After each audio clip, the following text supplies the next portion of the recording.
अभिवादये अहमस्मि गवीश द्विवेदी यत्र भवतां स्वागतम् एतस्मिन् डीडी न्यूज़ वार्ता प्रसारणे। आदौ प्रमुखाः वार्ताः। गृहमन्त्री अमितशाहः अद्य प्रभृति कुर्यात् द्विदिवसीयं गुजरात प्रवासम्। प्रथमे दिने तावत् गान्धीनगरे अनेकासां विकासपरियोजनानां कुर्यात् असौ शुभारम्भम्।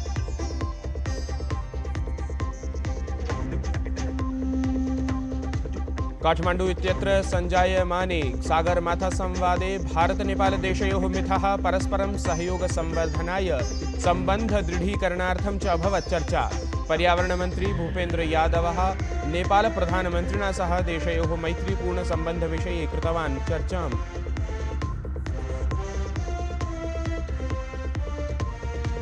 संयुक्तराज्य अमेरिकादेशे ट्रम्प इत्येतस्मै आघातद्वयम्। वर्धमानेन ऋणकारणेन अथ कुसीदकारणेन मूडीज़ समवायेन न्यूनीकृतं संयुक्तराज्य अमेरिकीयं मानाङ्कनं।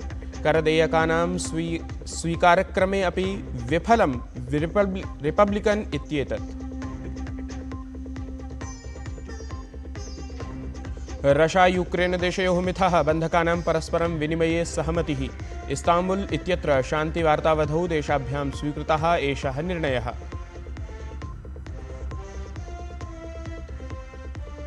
कुन्तकक्षेपक्रीडायां नीरज चोपड़ा इत्यसौ रचितवान् इतिहासं। जीवनक्रमे प्रथमवारं 90 मीटर् पर्यन्तं कुन्तकं क्षिप्तवान् असौ। दोहा डायमण्ड् लीग् इत्येतस्यां प्रतियोगितायां द्वितीये स्थाने संवृत्तः नीरजः।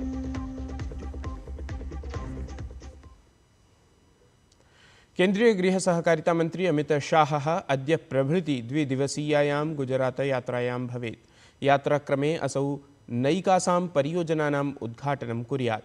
अमित शाहः गान्धीनगरस्य वावोल् इत्यत्र नवनिर्मितस्य प्राथमिकारोग्यकेन्द्रस्य उद्घाटनं कुर्यात्।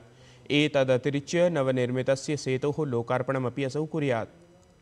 असौ पेथापुर इत्यत्र प्राथमिकारोग्यकेन्द्रस्य लोकार्पणं कुर्यात्।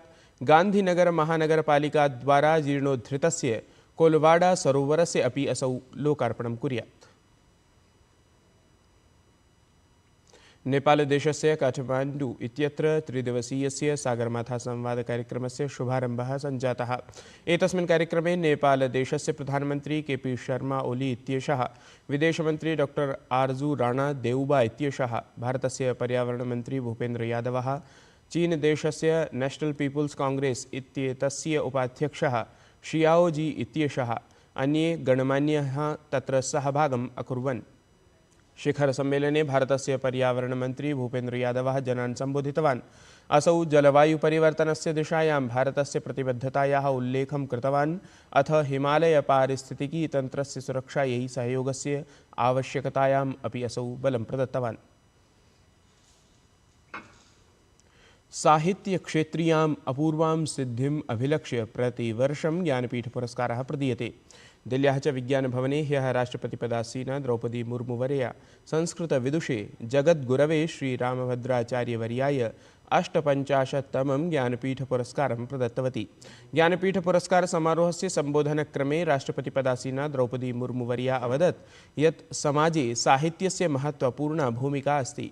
असौ उक्तवती यत् साहित्यं समाजं युनक्ति जागरयति च। ज्ञानपीठ इन दो शब्दों में भारत भूमि में विकसित ज्ञान तथा सृजन की परंपराओं की मूलभूत एकता व्यक्त होती है।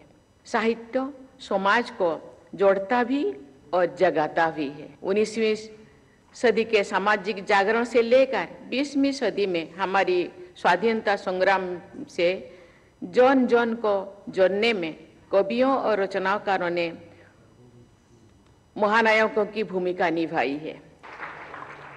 साहित्य की इस शक्ति को सम्मान देते हुए हमारी प्राचीन परंपरा में कवि अर्थात रचनाकार को सबसे अधिक सम्मान दिया गया है।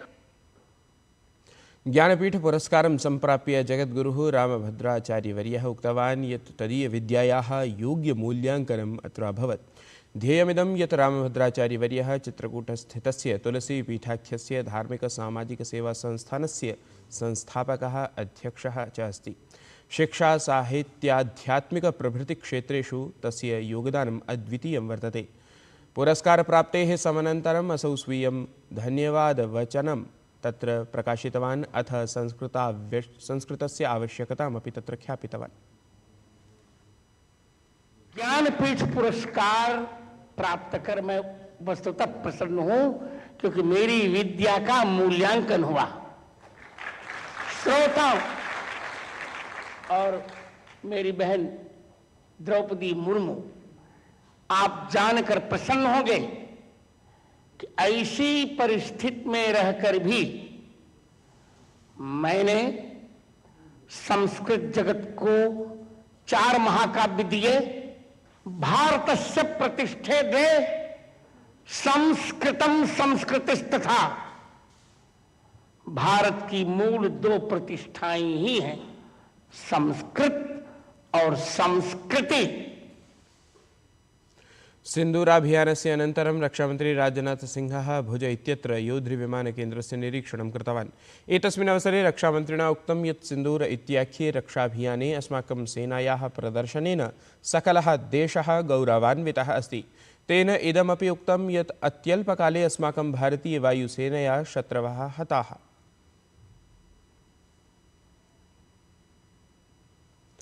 तत्रैव रक्षामन्त्रिणा इदमपि उक्तं यत् सिन्दूराभियानम् एतावता न समाप्तम् इति।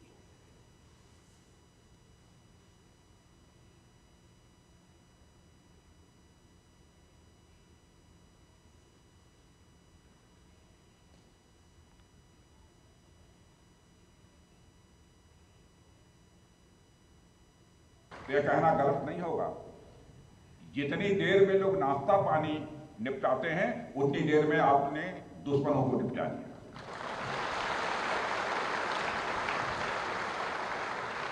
आपने दुश्मनों की जमीन पर जाकर आपने मिसाइलें गिराई है। उसकी गूंज केवल भारत की सीमाओं तक ही सीमित नहीं रही है, बल्कि सारी दुनिया ने सुना है मेरे दोस्तों, सारी दुनिया ने सुना। और वास्तव में वह गूंज सिर्फ मिसाइल्स की ही नहीं थी, वह गूंज थी आपके शौर्य की और भारत के सेना के जवानों के पराक्रम। अचिरादेव भारतं पाकिस्तानस्य अनृतानि वक्तव्यानि विश्वस्य समक्षम् आनेष्यति इति निर्णयः केन्द्रप्रशासनेन कृतः। यद्यपि नैकाः वैदेशिकाः संस्थाः पाकिस्तानस्य अनृतानां वक्तव्यानां रहस्योद्घाटनम् अकुर्वन्, मे मासस्य 22 दिनाङ्कस्य अनन्तरं सांसदानां दलानि विदेशयात्रायै गमिष्यन्ति। सांसदानां प्रत्येकस्मिन् प्रतिनिधिमण्डले 5-6 वा सदस्याः भविष्यन्ति, यस्मिन् वरिष्ठाः सांसदाः प्रतिनिधिमण्डलस्य नेतृत्वं करिष्यन्ति।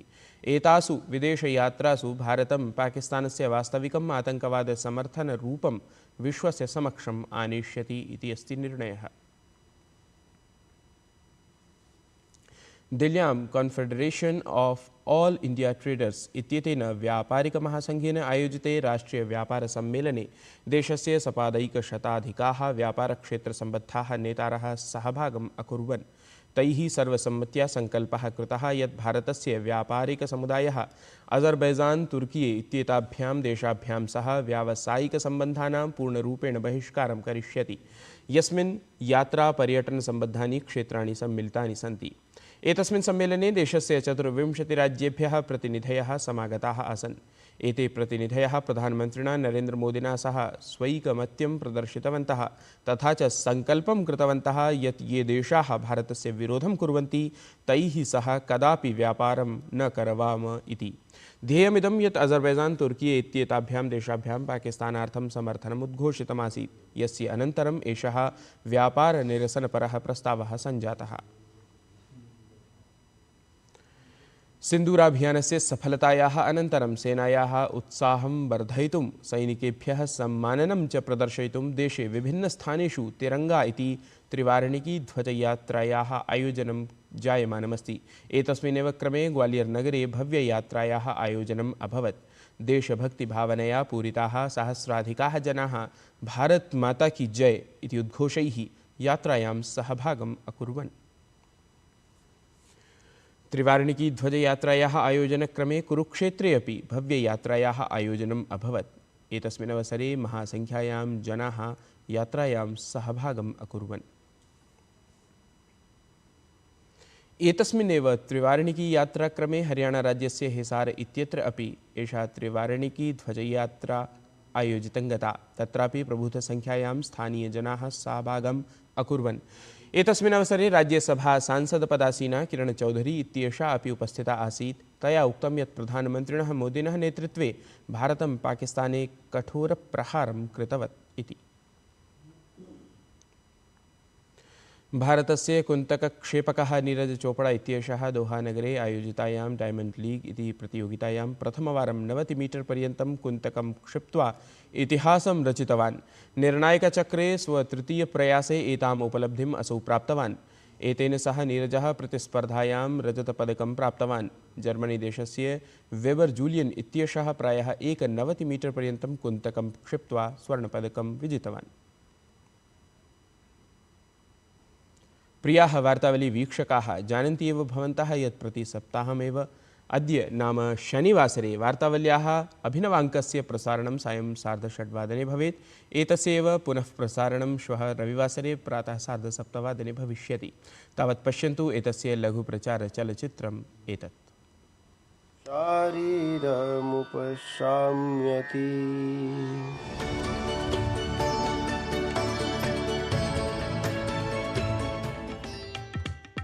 उपनिषद भी लेकर जाते हैं जब हज करने जाते हैं। तो ये प्रश्न कि भारतीय ग्रंथों के प्रति या भारतीयता के प्रति कैसे रुचि उत्पन्न हुई, ये तो मेरा प्रारब्ध है। भज गोविंदम भज गोविंदम गोविंदम भज। एतत् हि वार्ता संस्करणम् अधुना सम्पद्यते। अभिनवाभिः वार्ताभिः सह पुनः उपस्थास्यामः। तावन्मङ्गलं भूयात्।